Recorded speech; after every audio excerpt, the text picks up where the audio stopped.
Get your nails done, get a pedicure, get your hair did. So the main things you needed was a comb, rat tail comb, a gel, got to be gel, and a blow dryer.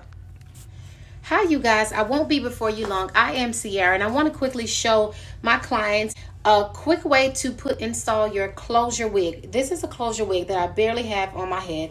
So step one, I want you to kind of tuck away your natural hair. You want to leave your forehead or skin out. You want to wipe that area real quickly with a alcohol wipe or whatever you may use. Then you want to get your glue. I'm going to be pretty quick. And you put a layer right across. Now, if you have a 4x4 like I have, you're going to put that right across, right? It was pretty much a kind of thick layer.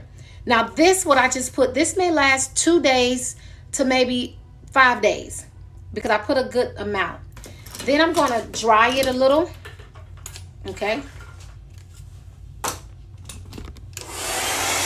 Dry it a little.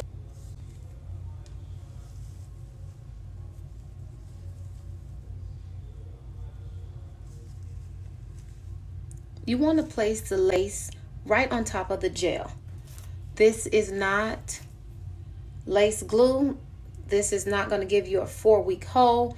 This may give you 2 days to a week. If you want to keep it on for 1 day, that's fine. That's what this gel will give you, the hold. Once you do that, as I mentioned, use the back of the comb to press it in.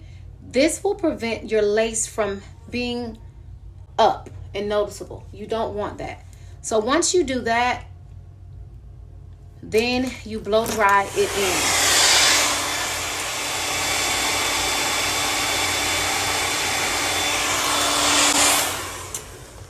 in. You hold the blow dryer on there for about 5 minutes, right? And then you're all set. You're all done. You have your wig on. You don't have to have baby hairs. If you're just dealing with your lace, you can just deal with your lace. That is fine. You don't have to be restricted to baby hairs. It's totally up to you. But I hope that helped. Gel, blow dryer, and a comb, rat tail comb. And that's all you need. That is the easiest and quickest way to pop on your goddess hair wear wig. Okay? Hope this was helpful. Leave comments below.